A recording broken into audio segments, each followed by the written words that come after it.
Star Tamil செய்திகள். முதலில் தலைப்புச் செய்திகள்.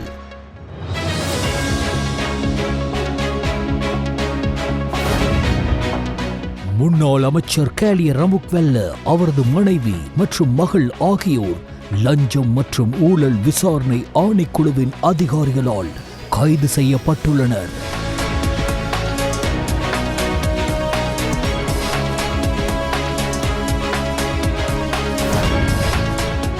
ஈரான் இஸ்ரேல் மோதல் இலங்கையில் ஏற்படுத்தும் தாக்கம் குறித்து விவாதிக்க எதிர்க்கட்சித் தலைவர் சஜித் பிரேமதாச சபையில் கோரிக்கை.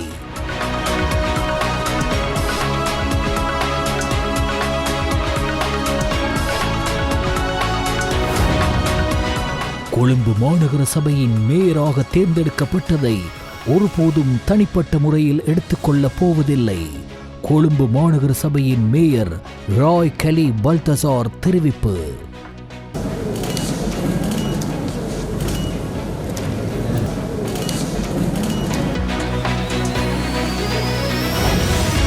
பெண்களின் தொழில்முறை சுதந்திரத்தை உறுதிப்படுத்த வேண்டும், பிரதமர் கலாநிதி ஹரிணி அமரசூரிய தெரிவிப்பு.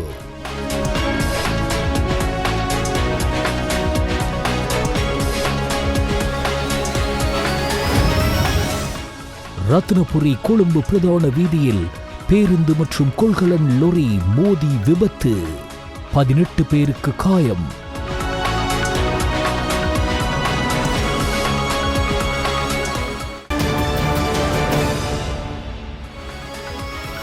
உள்நாட்டுச் செய்திகள். முன்னாள் அமைச்சர் கேலிய ரமுக்வெல்ல, அவரது மனைவி மற்றும் மகள் ஆகியோர் லஞ்சம் மற்றும் ஊழல் விசாரணை ஆணைக்குழுவின் அதிகாரிகளால் கைது செய்யப்பட்டுள்ளனர். சொத்துக்கள் மீதான விசாரணைகளின் அடிப்படையிலேயே இவர்கள் கைது செய்யப்பட்டுள்ளனர். முன்னாள் அமைச்சர் லஞ்சம் மற்றும் ஊழல் விசாரணை ஆணைக்குழுவிற்கு இன்று காலை அழைக்கப்பட்டு அவரிடம் வாக்குமூலம் பெறப்பட்ட பின்னர் குறித்த கைது இடம்பெற்றுள்ளது. கைது செய்யப்பட்ட முன்னாள் அமைச்சர் கேலிய ரமுக்வெல்ல, அவரது மனைவி மற்றும் மகள் ஆகியோர் லஞ்ச ஊழல் விசாரணை ஆணைக்குழுவால் கொழும்பு நீதவான் நீதிமன்றத்தில் ஆஜர்படுத்தப்பட்டதை தொடர்ந்து அவர்கள் மூவருக்கும் பிணை வழங்கப்பட்டது.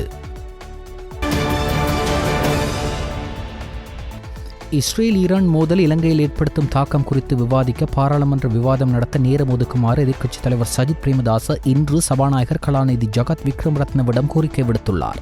எதிர்க்கட்சித் தலைவர் சஜித் பிரேமதாச 20 பாராளுமன்ற உறுப்பினர்களின் கையொப்பங்களுடன் விவாதம் நடத்த கோரும் தீர்மானத்தை முன்மொழிந்தார். இது தொடர்பில் அவர் மேலும் தெரிவிக்கையில், இஸ்ரேலில் 10,000க்கும் மேற்பட்ட இலங்கையர்கள் தற்போது வேலை செய்கிறார்கள். அதேபோல் ஈரானுக்கு இலங்கை அதிக அளவு தேயிலை ஏற்றுமதி செய்யப்படுகின்றது. இஸ்ரேல் ஈரான் மோதல் காரணமாக மசகு எண்ணெயின் விலையும் அதிகரிக்கும் என்று எதிர்பார்க்கப்படுகிறது. எனவே இந்த மோதல் குறித்து விவாதிக்க இன்று அல்லது நாளை விவாதம் நடத்த அழைப்பு விடுத்தார். අපිට විධිමත් උත්තරයක් ලැබුණේ නැහැ. අපි බලාපොරොත්තු වෙනවා අද දිනේ හෝ හෙට දිනේ විධිමත් විවාදයක් ඒ පිළිබඳව ඔබතුමාගෙන් මේ මොහොතේ පිළිතුරක් බලාපොරොත්තු වෙනවා. பாதுகாப்பு அலுவல்கள் அமைச்சுசார் ஆலோசனை குழு பாதுகாப்பு அமைச்சர் ஜனாதிபதி அனுரகுமார திசாநாயக்கவின் தலைமையில் நேற்று பாராளுமன்றத்தில் கூடியது. இதில் பாதுகாப்பு பிரதி அமைச்சர் மேஜர் ஜெனரல் அருண் ஜெயசேகர, பாதுகாப்பு அமைச்சின் செயலாளர் air vice marshal Sampath Thuyacontha, முப்படைகளின் தளபதிகள், பாதுகாப்பு அமைச்சை பிரதிநிதித்துவப்படுத்தும் அதிகாரிகள் உள்ளிட்ட பலரும் கலந்து கொண்டனர். சட்டவிரோத மீன்பிடி நடவடிக்கைகளை நிறுத்த கடற்படையின் உதவியை பெறுதல், வடக்கு மற்றும் கிழக்கில் காணிகளை விடுவிப்பது தொடர்பான பிரச்சினைகள் போன்ற பாதுகாப்பு அமைச்சுடன் தொடர்புடைய பல்வேறு பிரச்சினைகளை பாராளுமன்ற உறுப்பினர்கள் குழுவின் கவனத்திற்கு கொண்டு வந்தனர். அதன்படி நியாயமான கோரிக்கைகளை பரிசீலித்து உரிய நடவடிக்கைகளை எடுக்குமாறு அதிகாரிகளுக்கு தேவையான அறிவுறுத்தல்களை ஜனாதிபதி வழங்கினார். பாராளுமன்ற செயலாளர் நாயகம் குஷானி ரோஹணதீர உள்ளிட்ட அதிகாரிகளும் இதில் கலந்து கொண்டனர். கொழும்பு மாநகர சபையின் 26வது மேயராக தேசிய மக்கள் சக்தியின் ராய் கலி பல்தசார் இன்று கடமைகளை பொறுப்பேற்றார். திங்கட்கிழமை நடைபெற்ற ரகசிய வாக்கெடுப்பில் 61 வாக்குகளை பெற்று அவர் கொழும்பு மாநகர சபையின் மேயராக தேர்ந்தெடுக்கப்பட்டார். அதே நேரம் கொழும்பு மாநகர சபையின் 2வது பெண் மேயராக ராய் கலி பல்தசார் வரலாறு படைத்தார்.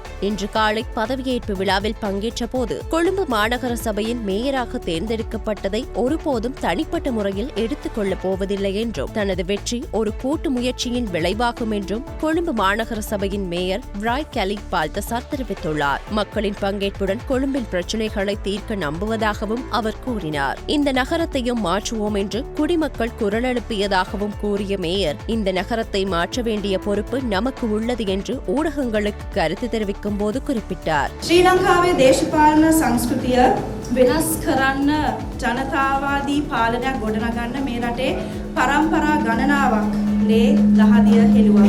අපි හැමෝටම සමහර අවස්ථාවලදී හිතලා තියෙනවා එය හීනයක් පමණයි කියලා. එය ප්‍රාර්ථනාවක් පමණයි කියලා. ඒත් මේ රටේ ජනතාව ඒ වෙනස කළා. ඒක රටේම සිද්ධ වෙනකොට අපේ කොළඹ නගරයේ පුරවැසියන් එක හඬින් කියා සිටියේ මේ පුරවරයත් අපිට වෙනස් කරලා දෙන්නකෝ කියලා. දැන් ඒ වෙනස් කිරීමේ වගකීම සතු වන්නේ අපි සියලු දෙනාට. අපේ නගරය ලෝකයේ දියුණුම අගනගරයක් සංවර්ධනය කරන්න අපිට සිද්ධ වෙනවා. මේ කාමරේ දොරටුව හැමදාම විවෘතයි. ප්‍රශ්න නම් තියෙනවා. මේ නගරේ ප්‍රශ්න නැතුව නෙවෙයි. හැබැයි හැමදාම අපි මේ ප්‍රශ්න කතා කරමින් විසඳ ගනිමින් මේ නගරය තවත් ගොඩනගන්න අපිට අවශ්‍ය වෙනවා. එන්න අපි අත්වැල් බැඳගෙන මේ මහජන නියෝජිතය හැටියට අපි මේ ගන්න පියවරත් එක්ක අපිට ශක්තියක් වෙන්න කියන ඉල්ලීම ආදරෙන් අපි කරනවා. சிறுவர் பாதுகாப்பு எந்த வகையிலும் பெண்களுக்கு மட்டுமே உரிய பொறுப்பல்ல என்றும் குழந்தைகளை பராமரிப்பது வெறும் பெண்களின் பொறுப்பாக கருதாமல் பெண்களின் தொழில்முறை சுதந்திரத்தை உறுதிப்படுத்துவது மிகவும் சரியான கருத்து என்றும் அதே நேரத்தில் அது நாட்டின் பொருளாதார முன்னேற்றத்திற்கு அத்தியாவசியமான விடயம் என்றும் பிரதமர் கலாநிதி ஹரிணி அமரசூரிய வலியுறுத்துகிறார். கொழும்பில் உள்ள நட்சத்திர ஹோட்டல் ஒன்றில் இலங்கையில் பெண்களின் பொருளாதார பங்களிப்பை அதிகரித்தல் என்ற தலைப்பின் கீழ் உலக வங்கி குழுமத்தால் ஏற்பாடு செய்யப்பட்ட நிகழ்ச்சியில் முக்கிய உரையாற்றுகையில் பிரதமர் இதனை வலியுறுத்தினார். சிறுவர் பராமரிப்பை உறுதிப்படுத்துவதன் மூலம் பெண்களுக்கு அதிகமாக நாட்டின் பொருளாதாரத்துடன் இணைவதற்கான வாய்ப்புகளை விரிவுபடுத்தி அவர்களுக்கு தொழிலாளர் படையில் உயர்ந்த முன்னேற்றம் கிடைக்கும் வழியை திறப்பது எவ்வாறு என்பது பற்றி விவாதிப்பது இந்த நிகழ்ச்சியின் முக்கிய நோக்கமாக இருந்தது. சிறுவர் பராமரிப்பை உறுதிப்படுத்துவதன் மூலம் பெண்களுக்கு அதிகமாக நாட்டின் பொருளாதாரத்துடன் இணைவதற்கான வாய்ப்புகளை விரிவுபடுத்தி அவர்களுக்கு தொழிலாளர் படையில் உயர்ந்த முன்னேற்றம் கிடைக்கும் வழியை திறப்பது எவ்வாறு என்பது பற்றி விவாதிப்பது இந்த நிகழ்ச்சியின் முக்கிய நோக்கமாக இருந்தது. இங்கு மேலும் கருத்துக்களை தெரிவிக்கையில் பிரதமர் வலியுறுத்தியது சம்பளம் பெற்றாலும் அல்லது பெறாவிட்டாலும் தனது உழைப்பை வழங்கும் பெண் பொருளாதாரத்தின் மையமான காரணியாகும். ஆனால் சமூக ரீதியாக அவருக்கு உள்ள பல்வேறு தடைகளை எதிர்கொண்டு பெண்களுக்கு தொழிலாளர் படையுடன் இணைவதற்கு உள்ள வாய்ப்பு பெரிதும் வரையறுக்கப்பட்டுள்ளது. புள்ளி விவரங்களின்படி 32% உள்ள நமது நாட்டின் பெண் தொழிலாளர் படை பங்களிப்பு உள்ளது என்றார்.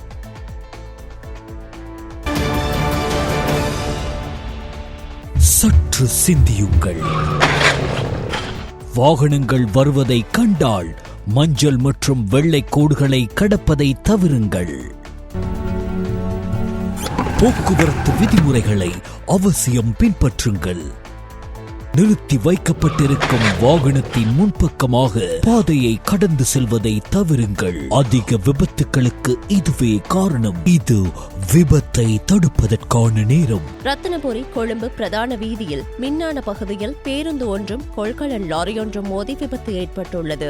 இந்த விபத்து இன்று காலை நிகழ்ந்ததுடன் விபத்துக்கு பிறகு கொழும்பு ரத்தினபுரி பிரதான வீதியில் சுமார் 1 மணி நேரம் போக்குவரத்து பாதிக்கப்பட்டது. விபத்தில் காயமடைந்த சுமார் 33 பேர் அஹலியகுட வைத்தியசாலையில் அனுமதிக்கப்பட்டுள்ளனர். அவர்களின் நிலைமை மோசமாக இல்லை என்பதுடன் விபத்து குறித்து அஹலியகுட போலீசார் மேலதிக விசாரணைகளை மேற்கொண்டு வருகின்றனர். அரச பேருந்து சாரதிகளைப் போலவே தனியார் பேருந்து சாரதிகளுக்கும் ஓய்வூதியம் வழங்கும் சமூக பாதுகாப்பு முறையை அறிமுகப்படுத்துவது குறித்து பரிசீலித்து வருவதாக போக்குவரத்து, நெடுஞ்சாலைகள், துறைமுகங்கள் மற்றும் சிவில் விமான சேவைகள் அமைச்சர் பிமல் ரத்நாயக்க தெரிவித்துள்ளார். அத்துடன் பேருந்துகளில் பயணிக்கும் பயணிகளுக்கு பயணச்சீட்டு வழங்குவது கட்டாயமாக்கப்படும் எனவும் அவர் மேலும் சுட்டிக்காட்டினார். கொழும்பு மத்திய பேருந்து நிலையத்தில் மேற்கொள்ளப்பட்ட கண்காணிப்பு விஜயத்தின் பின்னர் ஊடகங்களுக்கு கருத்து தெரிவிக்கும் போதே அமைச்சர் இவ்வாறு குறிப்பிட்டார். அவர் மேலும் தெரிவிக்கையில் இந்த மாதம் 30ஆம் தேதி முதல் வாகனங்களின் இயக்கத்தில் 85 பாதுகாப்பு முன்மொழிவு முறைகளை அறிமுகப்படுத்த நடவடிக்கை எடுக்கப்படும். தனியார் பேருந்துகளை இயக்கும் சாரதிகள் மற்றும் நடத்துனர்களை ஏதாவது ஒரு சமூக பாதுகாப்பு முறைமைக்குள் கொண்டு வர வேண்டும். அந்த முறைமை மூலம் 55 வயதை அடையும் போது ஓய்வூதியம் பெறக்கூடிய ஒரு முறைமைக்கு செல்ல வேண்டும். அவ்வாறு செய்தால் 1 வருடத்திற்குள் நாம் அந்த இலக்கை அடைய முடியும். அதேபோல் பேருந்துகளில் பயணச்சீட்டு வழங்குவதை கட்டாயமாக்குகிறோம். இதன் மூலம் பேருந்து உரிமையாளர்களுக்கு ஓரளவு வருமானம் கிடைக்கும் என்றும் அவர் தெரிவித்தார்.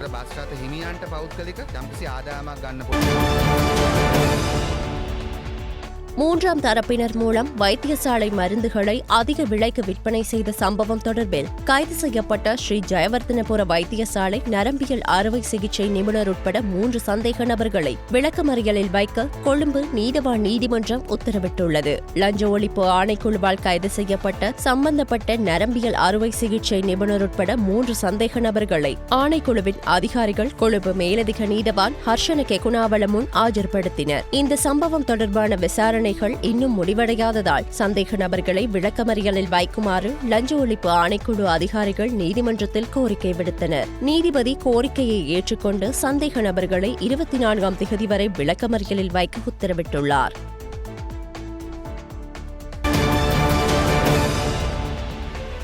நுவரெலிய மாநகர சபையின் முதல்வராக உபாலி வணிகசேகர தெரிவு செய்யப்பட்டார். 14 வாக்குகளை பெற்று இவர் நுவரெலிய மாநகர சபையின் முதல்வராக தெரிவு செய்யப்பட்டார். இந்த நுவரெலிய மாநகர சபையிலே இலங்கை தொழிலாளர் காங்கிரஸ் சார்பிலே நம்மை தெரிவு செய்ததற்காக எமக்கு வாக்களித்த அனைவருக்கும் எமது நன்றிகளை தெரிவித்துக் கொள்கின்றோம். இன்று தேசிய மக்கள் சக்தியுடன் இணைந்து இலங்கை தொழிலாளர் காங்கிரஸ் இந்த நுவரெலிய மாநகர சபையை கைப்பற்றியுள்ளது. நுவரெலிய மாநகர சபையிலே இலங்கை தொழிலாளர் காங்கிரஸ் சேவல் சின்னத்தில் போட்டியிட்டதனால் தேசிய மக்கள் சக்தியுடன் இணைந்து இந்த நுவரெலிய மாநகர சபையிலே இன்று முதல்வரை தெரிவு செய்துள்ளோம். அதே நேரத்தில் இலங்கை தொழிலாளர் காங்கிரஸ் முதல்வரை தெரிவு செய்துள்ளது. நீண்ட காலத்துக்கு பின்னர் இலங்கை தொழிலாளர் காங்கிரசுக்கு கிடைத்த மாபெரும் வெற்றி இந்த நுவரெலிய மாநகரிலே. நீண்ட காலத்துக்கு பின்னர் மீண்டும் ஒருமுறை இலங்கை தொழிலாளர் காங்கிரஸ் தனது வெற்றியை இந்த நுவரெலிய மாநகர சபையிலே பதித்துள்ளது. மக்கள் எதிர்பார்க்கின்ற ஒரு சிறப்பான நுவரெலிய மாநகரிலே இந்த மாநகர சபை அமையும் என்பதை உங்களுக்கு அறிய தெரிவிக்கிறேன்.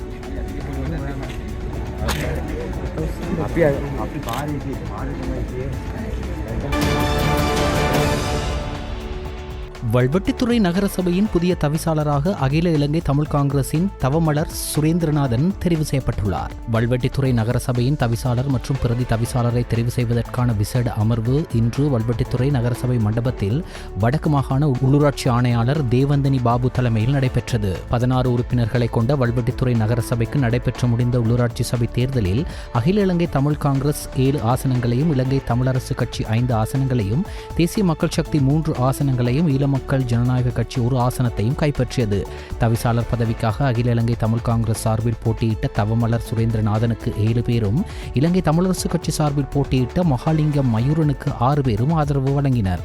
தேசிய மக்கள் சக்தியின் 3 பேரும் வாக்களிப்பில் நடுநிலை வகித்தனர். இதேவேளை பிரதி தவிசாளராக அகில இலங்கை தமிழ் காங்கிரசின் நாகதம்பி பத்மநாதன் தெரிவு செய்யப்பட்டமை குறிப்பிடத்தக்கது. நடந்து முடிந்த உள்ளூராட்சி மன்ற தேர்தல் என்பது மிகவும் முக்கியமான ஒரு தேர்தலாக அமைந்திருந்த பொழுதிலும் கூட இதிலே தமிழ் தேசிய கட்சிகள் ஒற்றுமைப்பட வேண்டும் என்று மக்கள் விரும்பிய பெரும் விருப்புக்கேற்ப நாங்கள் தமிழ் தேசிய பேரவை என்று தமிழ் தேசிய மக்கள் முன்னணியோடு இணைந்து தமிழ் தேசிய பேரவையாக அகில இலங்கை தமிழ் காங்கிரசினுடைய சைக்கிளிலே போட்டியிட்டு 7 வட்டாரங்களிலே 7 வட்டாரங்களிலே வெற்றி பெற்றோம். தமிழர் தேசிய தலைவர் பேரக பிரபாகரனுடைய அந்த மண்ணிலே நாங்கள் தமிழ் தேசிய அணிகள் ஆட்சி அமைக்க வேண்டும் என்று அந்த தலைவர்கள், அதே போல் ஆரம்ப காலகட்ட தலைவர்கள் அமரர் தங்கத்துறை குட்டிமணி போன்றவர்களுடைய மண்ணில் இங்கே பேரினவாத கட்சிகளுக்கு, சிங்கள பேரினவாத கட்சிகளுக்கிடம் எங்களுக்கு மக்களுக்கு பெருவெற்றி தந்திருக்கார்கள். இந்த வெற்றி செய்தி இப்பொழுது உலகெங்கும் எதிரொலித்துக் கொண்டு ஒரு புதிய சகாப்தத்தை நோக்கி இலங்கை விளையாட்டுத்துறை நகரும் என்ற நம்பிக்கை இருப்பதாக அமைச்சர் ராமலிங்கம் சந்திரசேகர் தெரிவித்தார். பாராளுமன்றத்தில் இடம்பெற்ற விவாதத்தில் கலந்து கொண்டு உரையாற்றும் போதே அவர் இவ்வாறு தெரிவித்தார். விளையாட்டு போட்டிகளில் ஈடுபடுகின்ற பொழுது உண்மையிலேயே இந்த ஊக்க மருந்து என்பது அல்லது சட்டவிரோதமாக பாவிக்கப்படுகின்ற இந்த ட்ரக்ஸ் என்பது உண்மையிலேயே அது உலக ரீதியாக எடுத்துக்கொண்டாலும் சரி, இலங்கையில் எடுத்துக்கொண்டாலும் சரி, உண்மையிலே அது பாதகமான ஒரு செயற்பாடாகும். அப்போ இந்த பாதகமான செயற்பாடு ஏன் மனிதர்களுடைய எண்ணங்களில் தோன்றுகிறது? நாட்டில் இருக்கின்ற இளைஞர்களை, யுவதிகளை, விளையாட்டு வீரர்களை அதாவது சுயநலத்தை நோக்கி சுயநல செயற்பாடுகளில் மாத்திரம் ஈடுபட வைக்கின்ற ஒரு சமூக கட்டமைப்பே நமக்கு இருந்தது. இன்றைக்கு ஒரு புதிய சகாப்தத்தை நோக்கி எங்களுடைய இலங்கை விளையாட்டுத்துறை நகரும் என்கின்ற நம்பிக்கை எங்களுக்கு. அதனால்தான் எங்களுடைய விளையாட்டுத்துறை அமைச்சர் இன்றைக்கு நான் நினைக்கின்றேன் அவர் அமைச்சு பதவி ஏற்றதில் இருந்து கூடுதலாக சென்றிருப்பார். யாழ்ப்பாணம் என்றே கூடுதலாக சென்றிருக்கிறார். யாழ்ப்பாணத்துக்கே உரிய தனித்துவமான சர்வதேச கிரிக்கெட் மைதானம் ஒன்றை அமைப்பது. அப்ப அந்த அமைப்பதற்கான நடவடிக்கைகள் இன்றைக்கு ஆரம்பமாகிருக்கும். யாழ் செம்மணி புதைக்குழி விவகாரம் தொடர்பாக விசாரணைகள் நடத்த வேண்டிய நேரம் வந்துள்ளதாக இலங்கை தமிழரசு கட்சியின் வன்னி மாவட்ட பாராளுமன்ற உறுப்பினர் துரைராசா ரவிகரன் பாராளுமன்றத்தில் கோரிக்கை விடுத்தார். யாழ்ப்பாணம் செம்மணி சிந்துபாத்தி மயான புதைகுழி அகழ்வு பணிகள் உரிய வகையில் முன்னெடுக்க வேண்டிய அவசியம் தற்போது வலியுறுத்தப்பட்டு வருகின்றது. இந்த புதைகுழியிலிருந்து இதுவரை 19 முழுமையான மனித எலும்புகள் அடையாளம் காணப்பட்டுள்ளன. இந்த புதைகுழியில் அடையாளம் காணப்பட்டுள்ள எலும்புக்கூடுகளை வைத்து பார்க்கும்போது சிறுவர்கள், பெண்கள் அடித்து கொல்லப்பட்டிருக்கலாம் என்ற சந்தேகம் வலுவடைந்துள்ளது. இதனை விட அடையாளம் காணப்பட்டுள்ள எலும்புக்கூடுகளில் ஆடைகள் அணிந்திருந்தமைக்கான சான்றிதழ்கள் இல்லை என்றும் கூறப்படுகின்றது. எனவே இந்த சடலங்கள் நிர்வாணமாக புதைக்கப்பட்டிருக்கலாம் என்று கருதப்படுகின்றது. திட்டமிட்ட வகையில் படுகொலைகள் செய்யப்பட்ட பின்னர் சடலங்கள் இங்கே புதைக்கப்பட்டிருக்கலாம் என்றே கருத வேண்டியுள்ளது. சுண்டிக்குழி மகளிர் கல்லூரி மாணவி கிருசாந்தி குமாரசாமி கொலை வழக்கில் கைது செய்யப்பட்ட 6 இராணுவ வீரர்களுக்கு ட்ரையல் அட்பார் நீதிமன்றம் மரண தண்டனை வழங்கி தீர்ப்பளித்திருந்தது. இதில் பிரதான சந்தேக நபரான இராணுவ லயன்ஸ் கோப்ரல் சோமரத்ன நீதிமன்ற தீர்ப்பை அடுத்து செம்மணி புதைகுழி பகுதியில் இராணுவத்தினரால் 600 பேர் வரையில் படுகொலை செய்யப்பட்டு புதைக்கப்பட்டுள்ளதாக தகவலை வெளிப்படுத்தி இருந்தார். 90,000 பெண்கள் விதவைகளாக்கப்பட்டிருக்கின்றனர். வடக்கு கிழக்கில் 9,000 சிறுவர்கள் அனாதைகளாக்கப்பட்டிருக்கின்றனர். யுத்த காலத்தில் கொன்று குவிக்கப்பட்ட தமிழ் மக்கள் ஆங்காங்கே புதைக்கப்பட்டிருந்தனர். அந்த புதைகுழிகளே தற்போது வெளிப்பட்டு வருகின்றன. முன்னாள் ராஜாங்க அமைச்சரும் பாராளுமன்ற உறுப்பினருமான பிள்ளையான் என அழைக்கப்படும் சிவனேசதுரை சந்திரகாந்தன் தாக்கல் செய்த அடிப்படை உரிமை மனுவை எதிர்வரும் ஜூலை மாதம் 23ஆம் தேதி பரிசீலிக்க உயர்நீதிமன்றம் திகதியிட்டுள்ளது.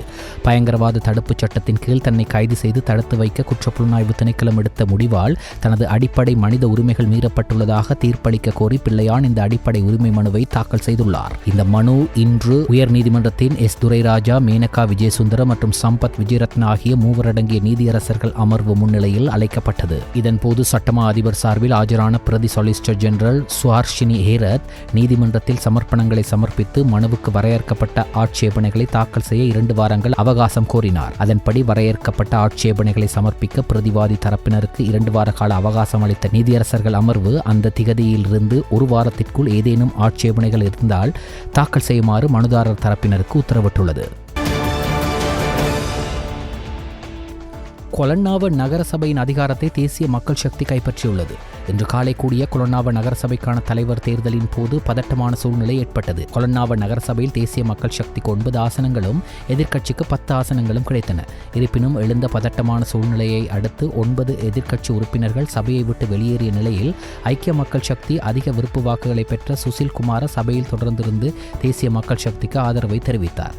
அதன்படி நடைபெற்ற ரகசிய வாக்கெடுப்பில் 10 வாக்குகளை பெற்று தேசிய மக்கள் சக்தியின் தம்மிக விஜயமுனி கொலன்னாவ நகரசபையின் தலைவராக தேர்ந்தெடுக்கப்பட்டார். சுசில் குமார கொஸ்தாவின் கட்சி உறுப்புரிமை இடைநிறுத்தப்பட்டுள்ளது.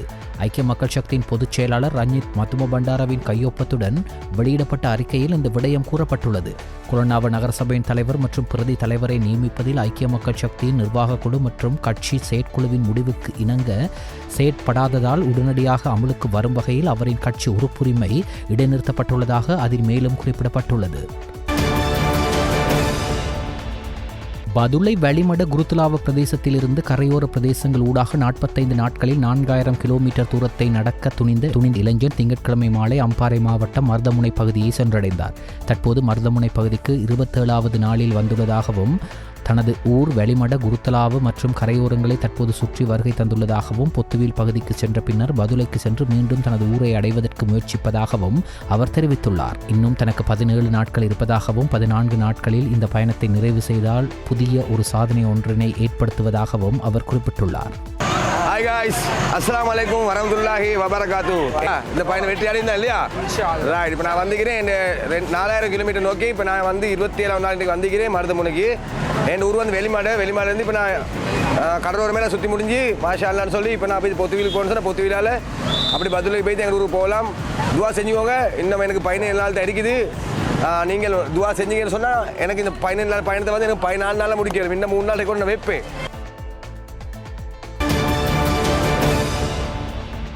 இலங்கையில் தயாரிக்கப்பட்ட சர்வதேச திரையுலகுக்கு வழங்க திட்டமிடப்பட்டுள்ள கேஜ் பேர்ட் திரைப்படத்தில் முக்கிய வேடத்தில் நடிக்கும் பிரபல தென்னிந்திய நடிகை வரலட்சுமி சரத்குமார் இலங்கைக்கு வருகை தந்துள்ளார். இலங்கை சுற்றுலா மேம்பாட்டு பணியகத்தின் துணை இயக்குநர் ஹரேந்திர விஜயவர்தன மற்றும் இலங்கை சுற்றுலா மேம்பாட்டு பணியகத்தின் சர்வதேச திரைப்பட தயாரிப்பு மற்றும் மேம்பாட்டு பிரிவின் உதவி இயக்குநர் சமிந்த முனசிங்க ஆகியோர் கட்டுநாயக்க விமான நிலையத்தின் சில்க் ரோட் முனையத்தில் அவரை வரவேற்றனர். இலங்கையைச் சேர்ந்த ஜகத் சுமதிபால இந்த திரைப்படத்தை இலங்கை சினிமாவின் பிரபல தயாரிப்பாளர் சந்திரன் ரத்னம் தயாரிக்கவுள்ளமை குறிப்பிடத்தக்கது. அனுமதி பத்திரமின்றி 6594 கிலோகிராம் கழிவு தேயிலையை கொண்டு சென்ற 2 பேர் கைது செய்யப்பட்டுள்ளனர். வெளிமடை பதுளை பிரதான வீதியில் பண்டாரவளை சந்திப்பில் போலீசாரினால் மேற்கொள்ளப்பட்ட சோதனையின் போதே கழிவு தேயிலை லாரியில் கொண்டு சென்றமை கண்டுபிடிக்கப்பட்டது. சந்தேக நபர்களிடம் நடத்தப்பட்ட விசாரணையில் கழிவு தேயிலை அக்கரப்பத்தனையிலிருந்து பதுளைக்கு கொண்டு செல்லப்பட்டது தெரியவந்தது. சந்தேக நபர்கள் இருவரும் வெளிமடை நீதவான் நீதிமன்றத்தில் ஆஜர்படுத்தப்பட உள்ளனர். சீதாவக்கை பிரதேச சபைக்கான புதிய தலைவரை நியமிப்பதற்கான தேர்தல் உள்ளூராட்சி சபை ஆணையாளர் சாரங்கிகா ஜெயசுந்தர தலைமையில் தொடங்கியது. தலைவரை தேர்ந்தெடுப்பதற்கு ஒரு தரப்பினர் திறந்த வாக்கெடுப்பை முன்மொழிந்தமை, மறுதரப்பினர் ரகசிய வாக்கெடுப்பை முன்மொழிந்தமையால் தலைவரை நியமிப்பதற்கான தேர்தல் ரகசிய வாக்கெடுப்பாக நடத்தப்படும் என்று ஆணையர் கூறியுள்ளார். அந்த முடிவுக்கு எதிர்ப்பு தெரிவித்து 24 உறுப்பினர்கள் சபையை விட்டு வெளியேறியதால் கோரம் இல்லாததால் கூட்டத்தை 30 நிமிடங்கள் ஒத்திவைக்க ஆணையாளர் நடவடிக்கை எடுத்துள்ளார். இருப்பினும் பின்னர் எழுந்த சூழ்நிலையின் அடிப்படையில் சீதாவக்கை பிரதேச சபையை காலவரையறையின்றி ஒத்திவைக்க நடவடிக்கை எடுத்துள்ளார். சற்று சிந்தியுங்கள். தூக்க கலக்கத்துடன் வாகனம் செலுத்துவதை நினைத்து கூட பார்க்காதீர்கள். உங்களுக்கு கட்டுப்படுத்தக்கூடிய வேகத்தில் வாகனத்தை செலுத்துங்கள். அது காலநிலை அப்போதைய சூழ்நிலைக்கு ஏற்றவாறு தீர்மானிக்கப்படலாம். தொடர்ந்து 4 மணித்தியாலயங்கள் வாகனம் செலுத்துவதை தவிர்த்து கொள்ளுங்கள். ஒரு இடத்தில் நிறுத்தி ஓய்வு எடுத்த பின் மீண்டும் உங்கள் பயணத்தை தொடருங்கள்.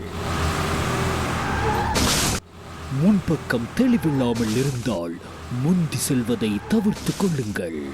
இது விபத்தை தடுப்பதற்கான நேரம். வட்டவளை போலீஸ் பிரிவிற்குட்பட்ட ஹட்டன் கொழும்பு பிரதான வீதியின் குயில்வத்த பகுதியில் பாரிய மரம் ஒன்று திடீரென சரிந்து வீதியில் சென்று கொண்டிருந்த கார் ஒன்றின் மீது விழுந்துள்ளது. இதனால் காருக்கு பலத்த சேதம் ஏற்பட்டுள்ளதுடன் ஹட்டன் கொழும்பு பிரதான வீதியின் போக்குவரத்து சுமார் 3 மணி நேரம் தடைப்பட்டிருந்ததாக வட்டவளை போலீசார் தெரிவித்துள்ளனர். கொழும்பு கம்பஹா பகுதியில் இருந்து திம்புள்ள பத்தன பகுதியை நோக்கி பயணித்த கார் ஒன்றின் மீதே இவ்வாறு மரம் சரிந்து விழுந்துள்ளதுடன் காருக்கு பலத்த சேதங்கள் ஏற்பட்டுள்ளதாகவும் கூறப்படுகிறது. குறித்த காரில் சாரதி மாத்திரம் சென்றதாக போலீசாரின் ஆரம்பகட்ட விசாரணைகளில் இருந்து தெரியவந்துள்ளது. வட்டவளை போலீசார் மற்றும் பிரதேசவாசிகள் இணைந்து மரத்தை அகற்றும் நடவடிக்கையில் ஈடுபட்டதைத் தொடர்ந்து 3 மணி நேரத்திற்கு பின்னர் ஹட்டன் கொழும்பு பிரதான வீதியின் போக்குவரத்து வழமைக்கு திரும்பியதாக போலீசார் தெரிவித்தனர். சம்பவம் தொடர்பில் மேலதிக விசாரணைகளை வட்டவளை போலீசார் மேற்கொண்டு வருகின்றமை குறிப்பிடத்தக்கது.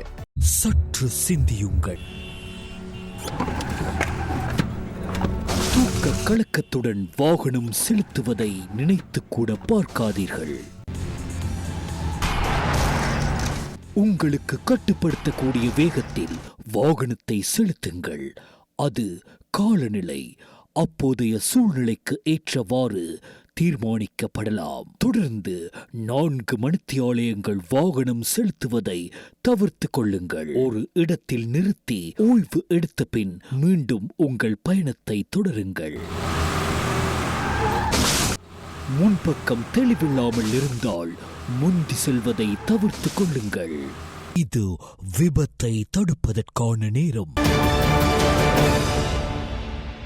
2025 ஆண்டுக்கான வரவு செலவு திட்ட உரையில் முன்வைக்கப்பட்ட சிரேஷ்ட பிரஜைகளுக்கான விசேட நிலையான வைப்பு திட்டத்தை நடைமுறைப்படுத்துவதற்கு அரசாங்கம் தீர்மானித்துள்ளது. குறித்த விடயத்தை அமைச்சரவை பேச்சாளர் அமைச்சர் நலிந்த ஜெயதிச தெரிவித்துள்ளார். அதற்கமைய கீழ்காணும் வகையில் சிரேஷ்ட பிரஜைகளுக்கான விசேட நிலையான வைப்பு திட்டத்தை நடைமுறைப்படுத்துவதற்காக நிதி திட்டமிடல் மற்றும் பொருளாதார அபிவிருத்தி அமைச்சராக ஜனாதிபதி சமர்ப்பித்துள்ள யோசனைக்கு அமைச்சரவை அங்கீகாரம் வழங்கியுள்ளது. 60 வயது அல்லது அதற்கு மேற்பட்ட இலங்கை பிரஜைகள் 2025 ஜூலை மாதம் 1ஆம் திகதி தொடக்கம் 2025 டிசம்பர் மாதம் 31ஆம் திகதி வரையான காலப்பகுதியில் திறக்கப்படுகின்ற நிலையான வைப்புகளுக்கு குறித்த உத்தேச திட்டம் நடைமுறைப்படுத்தப்படும். நிலையான வைப்பு காலம் 12 மாதங்களாவதுடன் உயர்ந்தபட்ச வைப்பு பெறுமதி 1 மில்லியன் ரூபாய்களாகும். சராசரி நிறையிடப்பட்ட நிலையான வைப்பு வட்டி வீதத்திற்கு மேலதிகமாக வருடாந்த வட்டி வீதம் 3 வீதத்தினை சேர்த்து கிடைக்கின்ற பெறுமதி அல்லது குறித்த வங்கியால் வெளியிடப்படும் நிலையான வைப்பு வட்டி வீதத்துடன் 3 வீதத்தை சேர்த்து கிடைக்கின்ற பெறுமதி அல்லது 2இல் அதிகமுள்ள வட்டி வீதத்தை செலுத்துதல். ஒட்டுமொத்த நிகழ்ச்சி திட்டத்தினுள் வட்டி சலுகையை செலுத்துவதற்காக 30 பில்லியன் நிதி ஒதுக்கீடு செய்யப்பட்டுள்ளது.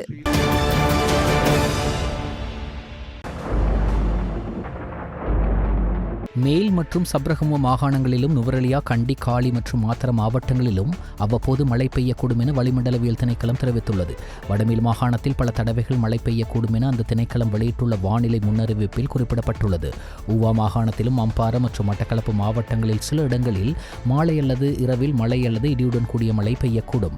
மத்திய மலைநாட்டின் மேற்கு சரிவுகளிலும் வடக்கு, வடமத்திய, தென் மற்றும் வடமேல் மாகாணங்களிலும் திருகோணமலை மாவட்டத்திலும் அவ்வப்போது மணித்தியாலயத்திற்கு 30 தொடக்கம் 40 கிலோமீட்டர் வேகத்தில் ஓரளவு பலத்த காற்று வீசக்கூடும். இடியுடன் கூடிய மழையுடன் தற்காலிகமாக பலத்த காற்று மற்றும் மின்னல் தாக்கத்தால் ஏற்படும் ஆபத்துக்களை குறைக்க தேவையான நடவடிக்கைகளை எடுக்குமாறு வளிமண்டலவியல் திணைக்களம் பொதுமக்களை அறிவுறுத்தியுள்ளது.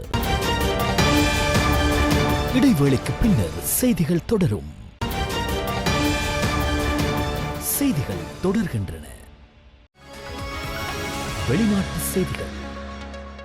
இஸ்ரேல் ஈரானிய போர் தொடர்பாக ஈரானுடன் அமைதி பேச்சுவார்த்தை நடத்துவதில் தனக்கு எந்த தொடர்பும் இல்லை என்று அமெரிக்க ஜனாதிபதி டொனால்ட் ட்ரம்ப் கூறியதாக வெளிநாட்டு ஊடகங்கள் செய்தி வெளியிட்டுள்ளன. ஈரானிய அணுசக்தி திட்டம் குறித்த சமீபத்திய பேச்சுவார்த்தைகளின் போது தான் முன்வைத்த ஒப்பந்தத்தில் ஈரான் கையெழுத்திட்டிருக்க வேண்டும் என்று அவர் கூறியுள்ளார். இஸ்ரேல் ஈரானிய மோதலில் போர் நிறுத்தத்தை எதிர்பார்க்கவில்லை என்றும் போர் நிறுத்தத்தை விட சிறந்த முடிவுகளை தேடுவதாகவும் அமெரிக்க ஜனாதிபதி தெரிவித்தார். இதற்கிடையில் ஈரான் வைத்திருக்கும் அணு ஆயுதங்கள் குறித்து கருத்து தெரிவித்த டொனால்ட் ட்ரம்ப் ஈரானிடம் அணு ஆயுதம் இருக்கக்கூடாது என்று கூறியுள்ளார். மக்கள் பாதுகாப்பாக இருக்க வேண்டும் என்பதற்காக அனைவரையும் தெஹ்ரானை விட்டு வெளியேற சொன்னதாக அமெரிக்க ஜனாதிபதி தெரிவித்தார். அமெரிக்க ஜனாதிபதியின் அறிவிக்கையை தொடர்ந்து தெஹ்ரானில் உள்ள மக்கள் தலைநகரை விட்டு வெளியேற தொடங்கியுள்ளதாக வெளிநாட்டு ஊடகங்கள் செய்தி வெளியிட்டுள்ளன. வெளிநாட்டு ஊடகங்கள் தெரிவித்தபடி தலைநகரை விட்டு மக்கள் வெளியேற தொடங்கியுள்ளதால் நாட்டின் பல சாலைகளில் ஏற்கனவே கடுமையான போக்குவரத்து நெரிசல்கள் ஏற்பட்டுள்ளன. மேலும் தெஹ்ரானில் முக்கிய சாலைகளிலும் கடுமையான போக்குவரத்து வரிசைகள் உருவாகியுள்ளன. தற்போதைய சூழ்நிலை காரணமாக தெஹ்ரானில் உள்ள பெட்ரோல் நிலையங்களுக்கு அருகிலும் கனரக வரிசைகள் உருவாகியுள்ளதாகவும் தெரிவிக்கப்படுகிறது. இதனிடையே அமெரிக்க ஜனாதிபதி டொனால்ட் ட்ரம்ப் தெஹ்ரானை நிபந்தனையின்றி சரணடையுமாறு அழைப்பு விடுத்தார். இன்று காலை முதல் 2 மணி நேரத்தில் இஸ்ரேலை நோக்கி ஈரானிய ஏவுகணைகள் 2 சரமாரியாக ஏவப்பட்டதாக இஸ்ரேலிய ராணுவம் தெரிவித்துள்ளது. இதேவேளை இஸ்ரேல் ஈரானுக்கு இடையிலான போரில் இஸ்ரேலுக்கு ஆதரவாக அமெரிக்கா இணைந்தால் மத்திய கிழக்கில் உள்ள அமெரிக்க தளங்கள் மீது தாக்குதல் நடத்துவதற்கு ஏவுகணைகள் மற்றும் ராணுவ தளவாடங்களை ஈரான் தயார் செய்துள்ளதாக உளவுத்துறை அறிக்கைகளை மதிப்பாய்வு செய்த அமெரிக்க அதிகாரிகள் தெரிவித்துள்ளனர். ஈரானுடனான மோதலில் அமெரிக்காவை தலையிடுமாறு இஸ்ரேல் வெள்ளை மாளிகைக்கு அழுத்தம் கொடுப்பதால் பரந்துபட்ட யுத்தம் குறித்த அச்சங்கள் அதிகரித்து வருவதாக அமெரிக்க அதிகாரிகள் தெரிவித்துள்ளனர். அமெரிக்கா இஸ்ரேலுடன் இணைந்து ஈரானின் முக்கிய அணு உலையான போர்ட்டா மீது தாக்குதலை மேற்கொண்டால் இருந்தால் ஈரான் ஆதரவு ஹவுதி கிளர்ச்சியாளர்கள் செங்கடலில் கப்பல்களை நிச்சயமாக மீண்டும் தாக்கத் தொடங்குவார்கள் என அதிகாரிகள் தெரிவித்தனர். இதுவரை இஸ்ரேல் நடத்திய ஏவுகணை தாக்குதலில் ஈரானை சேர்ந்த 585க்கும் மேற்பட்டோர் பலியாகியுள்ளதோடு 1326 பேர் காயமடைந்ததாகவும் மனித உரிமைகள் குழு நேற்று தெரிவித்துள்ளது. இஸ்ரேலின் தாக்குதலில் ஈரானின் ராணுவ தளபதிகள், அணு ஆயுத விஞ்ஞானிகள் என பலர் கொல்லப்பட்டமையும் குறிப்பிடத்தக்கது. அகமதாபாத்தில் விமான விபத்து நிகழ்ந்த இடத்தில் இடிபாடுகளுக்கு இடையிலிருந்து கிடைத்த 100 பவுனுக்கும் மேற்பட்ட தங்க நகைகள் போலீசாரிடம் ஒப்படைக்கப்பட்டன. குஜராத் மாநிலம் அகமதாபாத்தில் இருந்து கடந்த 12ஆம் தேதி லண்டனுக்கு புறப்பட்ட ஏர் இந்தியா விமானம் அடுத்த சில நிமிடங்களில் அருகில் இருந்த PJ மருத்துவக் கல்லூரி விடுதி கட்டடம் மீது மோதி விமானம் வெடித்து சிதறி விபத்துக்குள்ளானதில் அதில் பயணம் செய்தவர்கள், விடுதியில் இருந்த மாணவர்கள், பொதுமக்கள் என மொத்தம் 279 பேர் பரிதாபமாக உயிரிழந்தனர். குறித்த விபத்தில் பயணிகளின் உடைமைகளும் விமான பாகங்களும் சிதறி கிடந்த நிலையில் விலை உயர்ந்த பொருட்களை தேடும் பணியில் ஈடுபட்ட போது இதில் 800 கிராமுக்கும் மேற்பட்ட தங்க நகைகள், கடவுச்சீட்டுகள், பகவத்கீதை புத்தகம் ஆகியவற்றை மீட்டனர். இவை அனைத்தையும் போலீசாரிடம் ஒப்படைத்தனர். மீட்கப்பட்ட அனைத்து உடைமைகளும் ஆவணப்படுத்தப்பட்டு வருவதாகவும் அவை நெருங்கிய உறவினர்களிடம் விரைவில் திருப்பித் தரப்படும் என்றும் கூறப்பட்டுள்ளது. தெற்கு காசா பகுதியில் உள்ள உதவி விநியோக மையத்தின் மீது இஸ்ரேலிய படைகள் நடத்திய தாக்குதலில் 51க்கும் மேற்பட்ட பாலஸ்தீனியர்கள் கொல்லப்பட்டுள்ளனர். இந்த தாக்குதலில் 200க்கும் மேற்பட்டோர் காயமடைந்ததாக வெளிநாட்டு செய்திகள் தெரிவிக்கின்றன. காசா பகுதியில் உள்ள உதவி விநியோக மையங்களுக்கு அருகில் தினமும் துப்பாக்கி சூடு சம்பவங்கள் நிகழ்ந்து வரும் நிலையில் தற்போது நடந்த தாக்குதலிலேயே அதிக எண்ணிக்கையிலான இறப்புகள் மற்றும் காயங்கள் பதிவாகியுள்ளதாக தெரிவிக்கப்படுகிறது. உலக உணவு திட்டத்தின் கீழ் மாவு விநியோகிக்கப்படும் மற்றொரு இடத்தில் இஸ்ரேலிய படைகள் துப்பாக்கி சூடு மற்றும் எரிகணை தாக்குதல் நடத்தியதாக கூறப்படுகிறது.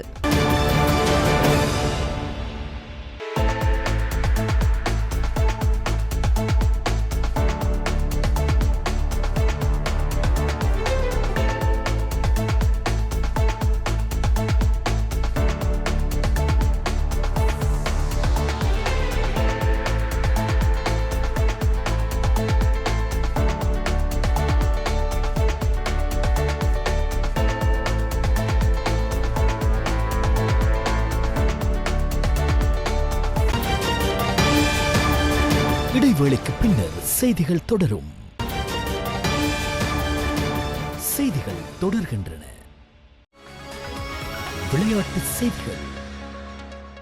இலங்கைக்கும் பங்களாதேஷுக்கும் இடையில் காலி சர்வதேச கிரிக்கெட் விளையாட்டரங்கில் நடைபெற்று வரும் முதலாவது ICC உலக டெஸ்ட் சாம்பியன்ஷிப் மற்றும் இருதரப்பு டெஸ்ட் கிரிக்கெட் போட்டியின் 2வது நாளான இன்று பங்களாதேஷ் அணியானது 284 ஓட்டங்களிலிருந்து தனது முதல் இன்னிங்ஸை ஆரம்பித்திருந்தது. ஆட்ட நேர முடிவில் பங்களாதேஷ் அணியானது 149.3 ஓவர்கள் நிறைவில் 483 ஓட்டங்களை பெற்றது. அணித்தலைவர் நஜ்முல் ஹுசைன் ஷண்டோ 148 ஓட்டங்களை பெற்றார். முஷபிகர் ரஹீம் 163 ஓட்டங்களையும், லிஜோன் தாஸ் 90 ஓட்டங்களையும் பெற்று ஆட்டமிழக்காமல் இருந்தனர். பந்துவீச்சில் இலங்கை அணி சார்பில் அசித பெர்னாண்டோ மற்றும் தரிந்து ரத்நாயக்க தலா 3 விக்கெட்டுகளையும், மிலான் ரத்நாயக்க 2 விக்கெட்டுகளையும் பெற்றிருந்தனர். இந்த போட்டியை எமது சகோதர தொலைக்காட்சியான சிகத் டிவியில் நேரடியாக காணலாம்.